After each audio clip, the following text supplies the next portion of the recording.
সম্মানিত ভিউয়ার্স, আসসালামু আলাইকুম ওয়া রাহমাতুল্লাহি ওয়া বারাকাতুহু। আশা করি সবাই আল্লাহর অশেষ রহমতে ভালো আছেন, সুস্থ আছেন। এই চ্যানেলে আর একটি নতুন গুরুত্বপূর্ণ ভিডিওতে আপনাদের সবাইকে স্বাগতম। আজকে আলোচনা করব সনদ বাতিল ইস্যু, আন্দোলনে যুক্ত নয় ১৭তম নিবন্ধনের আবেদন বঞ্চিতরা। বিস্তারিত থাকছে ভিডিওতে। এই ভিডিওটি দেখার আগে যারা এই চ্যানেলে একদম নতুন তারা অবশ্যই চ্যানেলটি সাবস্ক্রাইব করে পাশে থাকা বেল আইকনটি প্রেস করে দিন। আর যারা ইতিমধ্যে সাবস্ক্রাইব করেছেন তাদেরকে জানাই অসংখ্য ধন্যবাদ। সনদ বাতিল ইস্যু, আন্দোলনে যুক্ত নয় ১৭তম নিবন্ধনের আবেদন বঞ্চিতরা।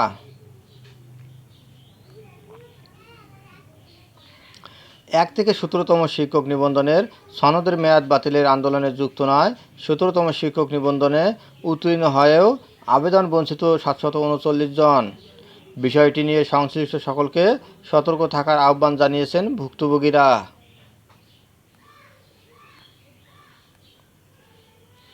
বুধবার ১০ জুলাই সন্ধ্যায় ১৭তম সনদ অর্জনকারী আবেদন বঞ্চিত শিক্ষক ফোরামের সভাপতি রাজ্জাকুল হায়দার দ্য ডেইলি ক্যাম্পাসকে এই তথ্য জানান। তিনি বলেন, আমাদের আন্দোলন সনদ বাতিলের জন্য নয়। এনটিআরসিএ সহ সংশ্লিষ্ট সকলকে এ বিষয়ে সতর্ক থাকার আহ্বান জানাচ্ছি। আমরা ১৭তম নিবন্ধনে উত্তীর্ণ হয়ে আবেদন করতে পারিনি। ১ বছরের নিবন্ধন পরীক্ষা শেষ করতে ৪ বছর লাগিয়েছে এনটিআরসিএ।